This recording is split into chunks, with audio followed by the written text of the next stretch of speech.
Hello viewers, আসসালামু আলাইকুম। HN kitchen পক্ষ থেকে আবারও আপনাদের জানাচ্ছি শুভেচ্ছা। চলে এলাম আরেকটা নতুন রেসিপি নিয়ে। আজকে আপনাদের দেখাবো কাতল মাছ কীভাবে সহজে ভুনা করা হয়। আমি এখানে একটা 700 গ্রাম পরিমাণ একটা মাছ নিয়ে নিয়েছি। প্রথমে আমি দিয়ে দেব হলুদ গুঁড়া, সাথে দিয়ে দেবো 1 চামচ পরিমাণ মরিচ গুঁড়া, স্বাদ মতো লবণ, 1 চামচ পরিমাণ সরিষার তেল। এখন আমি এগুলোকে সুন্দর করে ভালো করে মিশিয়ে নিব। আমার ম্যারিনেট করা কমপ্লিট হয়ে গিয়েছে। এখন আমি এটাকে 10 মিনিটের জন্য রেখে দেব এবং ফিরে আসবো। এই 10 মিনিটের ভিতরে আমি তেলটা গরম করে নিচ্ছি। ফিরে এলাম 10 মিনিট পরে। এখন আমি আস্তে আস্তে আমার মাছগুলো সব ভেজে নেব এক এক করে।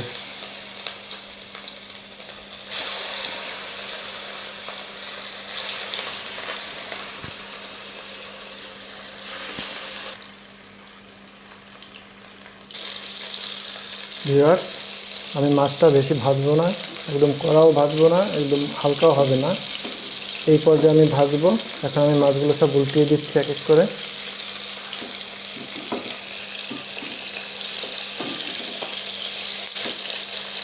দেখছেন মাছটা হালকা লাল রং ধারণ করছে।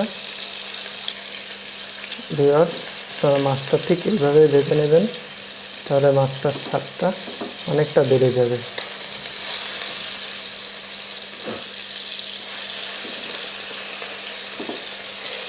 আমার মাছটা 2 ভাগে ভাজা হয়ে গেছে।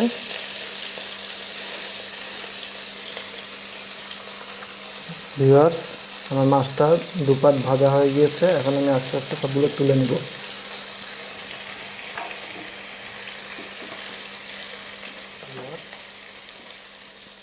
আমি মাছ ভাজার তেলের ভিতরেই দিয়ে দেব বড় সাইজের 2টি পেঁয়াজ কুচি, দিয়ে দেব 4 থেকে 5টা কাঁচা ঝাল,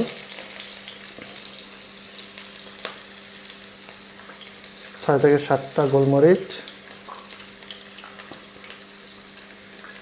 8-10টা রসুনের কোয়া। এর সাথে অ্যাড করে দেব একটা টমেটো। এখন সবগুলো একটু ভালো করে নাড়াচাড়া করে নেব। আমার পেঁয়াজটা থেকে কাঁচা গন্ধটা চলে গিয়েছে। এই পর্যায়ে আমি অ্যাড করে দেব বাটা মশলা, 2টা পরিমাণ পেঁয়াজ বাটা, 1 কাপ করে 1 চামচ পরিমাণ রসুন বাটা, 1 চামচ পরিমাণ জিরা বাটা,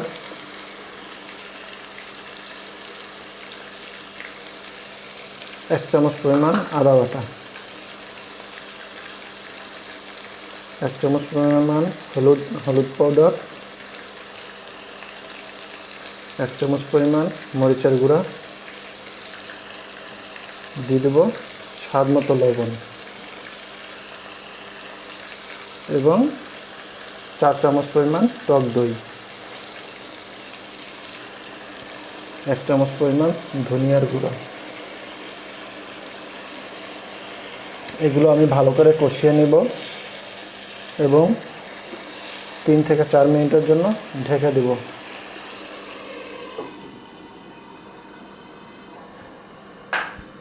ফিরে এলাম 5 মিনিট পর। দেখতেছেন মশলাটা থেকে তেলটা ভেসে উঠেছে। এই পর্যায়ে দিয়ে দেব 1/2 কাপ পরিমাণ পানি। এগুলো এখন ভালো করে মিক্স করে দেব এবং 2 থেকে 3 মিনিটের জন্য ঢেকে দেব।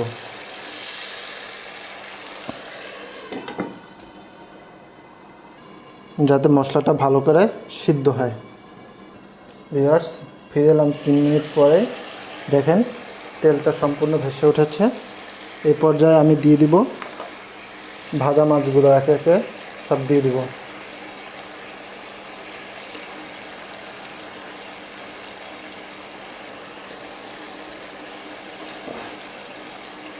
ভিউয়ার্স, এখন আমি সর্বোচ্চ 2 মিনিটের জন্য ঢাকনা দিয়ে রাখবো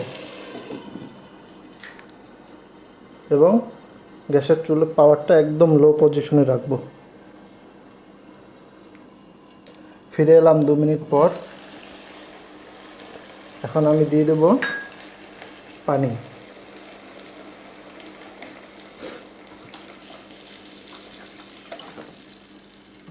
এখন একটু সুন্দর করে নাড়াচাড়া করে দেব। নাড়াচাড়াটা সাবধানে করবেন যাতে মাছগুলো না ভাঙে। ভিউয়ার্স, আমাদের রান্না আপনাদের পছন্দ হলে অবশ্যই লাইক, কমেন্ট এবং শেয়ার করবেন। অবশ্যই আপনাদের কাছে একটা রিকোয়েস্ট থাকবে, আপনারা আমাদের চ্যানেলটিকে সাবস্ক্রাইব করবেন এবং আমাদের পাশে থাকবেন। এটা আপনাদের কাছে আমাদের একান্তভাবেই প্রত্যাশা রইল। এখন আমি 10 মিনিটের জন্য ঢেকে দেব। ভিউয়ার্স, ফিরে এলাম 10 মিনিট পর। দেখতেছেন রান্নাটা কমপ্লিট। এ পর্যায়ে এখন দিয়ে দিব ধনিয়া পাতা, কুচানো ধনিয়া পাতা দিয়ে দেব এবং এটাকে 5 মিনিটের জন্য ঢেকে রাখবো। 5 মিনিটের জন্য ঢেকে রাখবো এই জন্য যে ধনিয়া পাতাটা সিদ্ধ হয়ে যায়। ভিউয়ার্স, ফিরে এলাম 5 মিনিট পর। দেখতে পাচ্ছেন কত সুন্দর একটা কালার এসছে। আমার রান্না টোটালি কমপ্লিট।